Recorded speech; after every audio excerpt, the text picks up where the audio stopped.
Bonjour à vous, je vous propose de réaliser un pain sans pétrissage, le pain cocotte. Pour cela, il vous faut un grand saladier, mais surtout une cocotte avec son couvercle. Donc voilà, une cocotte avec son couvercle. La mienne est en porcelaine, elle fait 18 cm de diamètre et 10 cm de profondeur. En gros, c'est pour faire un pain de 400 grammes. Il vous faut aussi donc du film alimentaire, mais surtout les ingrédients. Donc, 300 g de farine boulangère pour pain de campagne, 200 g de farine boulangère pour pain blanc, 100 g de farine tout à fait normale, ça va être pour retravailler la pâte petit à petit, 10 g de sel, 5 g de levure, donc un petit sachet, et 2 cuillères à soupe de vinaigre blanc. 350 g d'eau à température. Pour commencer, on prend donc le grand saladier, on va y mettre notre farine de pain boulangère, donc de pain de campagne, qu'on va mélanger avec notre farine de pain blanc, donc voilà, les deux. On va rajouter tout de suite le sel, parce que le sel, il faut le mettre dès le départ pour pas que le sel touche à la levure, sinon ça va annuler l'action de la levure. Donc vous mélangez bien, voilà, que les deux farines et le sel soient bien mélangés. Là, je vais prendre donc ma levure que je vais mettre dans mon récipient d'eau, 350 centilitres d'eau. Voilà, la levure, je la mélange avec de l'eau. Avec mon fouet, allez.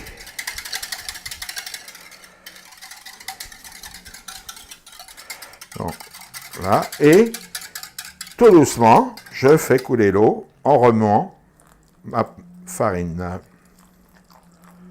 Voilà, tout doucement. Voilà. Il faut qu'on arrive à obtenir une pâte assez très souple, pas liquide, mais très souple. Je rajoute mes 2 cuillères à soupe de vinaigre blanc et je tourne délicatement. Voilà, et voilà, ma pâte est prête. Donc là, je vais prendre un film alimentaire et je vais donc fermer mon grand saladier.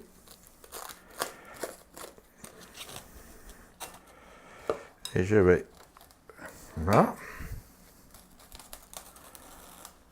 hop.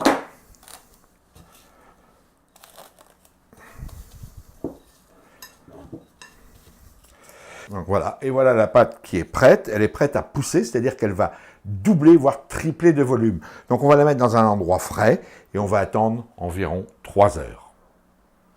Et bien voilà, ça va faire à peu près 3 heures que la pâte a poussé, vous voyez, elle a bien poussé, c'est une belle pâte. Maintenant, on va la travailler.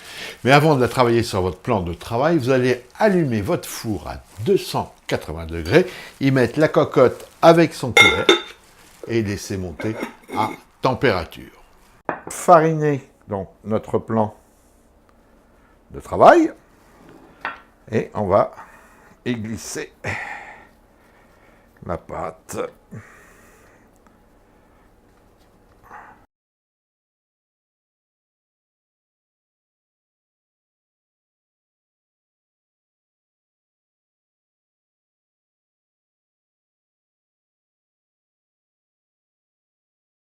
Alors moi je travaille avec une spatule, hein.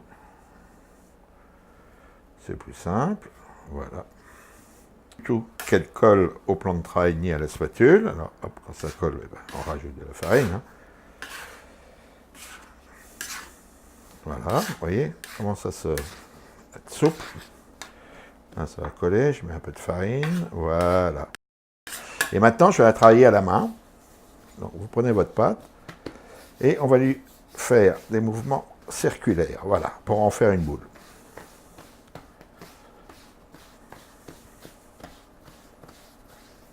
Voilà, ça colle. Dès que vous sentez quand vous sentez que ça colle, hop, vous rajoutez un peu de farine.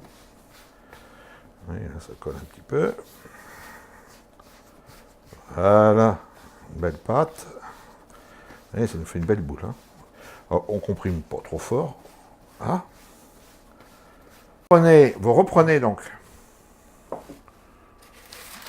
votre saladier, vous reprenez votre saladier, vous mettez la feuille de papier sulfurisé et délicatement, hop,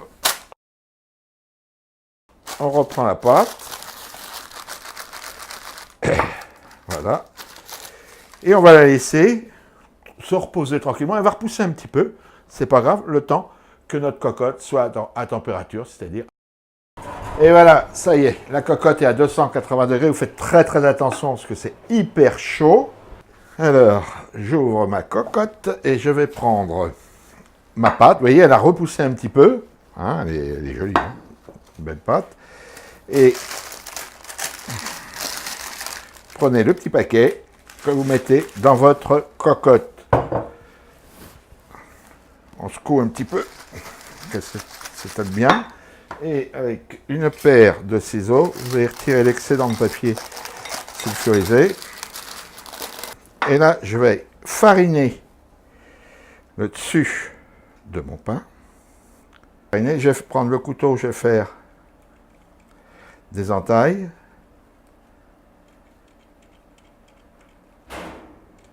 Voilà. Après, je pense toujours que c'est hyper chaud, très très chaud. Je recouvre la cocotte. Je vais aller la mettre dans le four pendant 45 minutes, donc four à 280 degrés pendant 45 minutes. Dans 45 minutes, je vais retirer seulement le couvercle de ma cocotte et je vais laisser encore le pain cuire 20 minutes, ce qui va permettre à ce que la croûte soit bien dorée. La merveille. Et voici notre pain cocotte. Alors vous le démoulez sans vous brûler, donc vous le démoulez sans vous brûler. C'est pas le plus facile. Voilà, et vous déposez la cocotte ailleurs. Il ne vous reste plus qu'à retirer le papier sulfurisé. Regardez notre beau pain cocotte. Je ne touche pas trop parce qu'il est très très chaud. Maintenant, on le laisse refroidir tranquillement. Et après,